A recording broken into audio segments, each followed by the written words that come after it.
All right, so get this.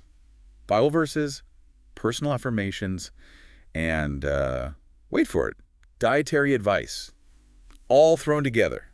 It's like someone's trying to cover all the bases, It's an interesting mix, right? to say the least. But hey, that's why we're here. Let's dive into this weird and wonderful combo and see what we can make of it, right? Sound like a plan? So we're kicking things off with, well, you can't get much bigger than this, John 3.16. For God so loved the world. I mean, everybody's heard this one, right? Right, even if you've never opened a Bible in your life. Exactly. But, okay, for those of us who maybe slept through Sunday school, what's the big deal about this verse? Well, it's been one of the most talked about verses in history, theologically speaking, that's for sure. I guess you could say it boils down to this idea of God's unconditional love for everyone and the promise of, eternal life for those who believe. Heavy stuff.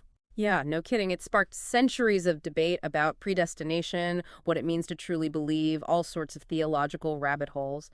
But I think at its core, it's that message of love and acceptance that really sticks with people. And it's interesting, actually, because this next piece we're looking at, the affirmation, Uh, it seems to kind of like take that message and, I don't know, make it more personal. oh, absolutely. It says, I am a child of God, loved and accepted for who I am.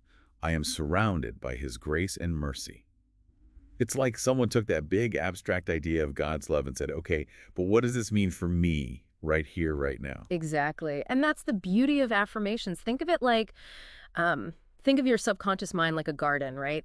Every Yeah. time you repeat an affirmation, it's like planting a seed.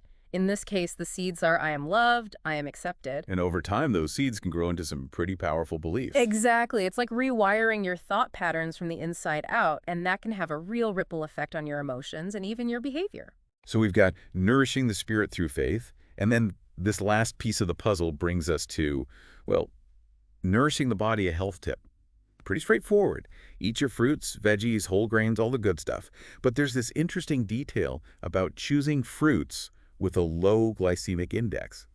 It's like this person isn't just grabbing any old apple. They're thinking about their blood sugar levels. Right.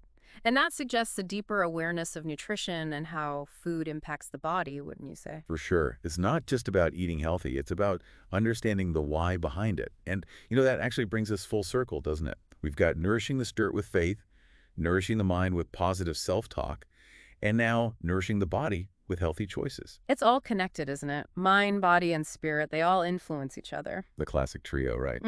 Exactly. And that leads us to an interesting question, don't you think?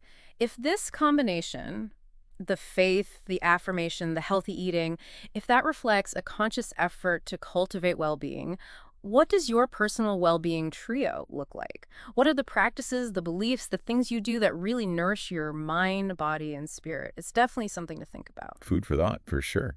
And hey, maybe some low GI fruit for snacking too while you're at it. Now you're talking.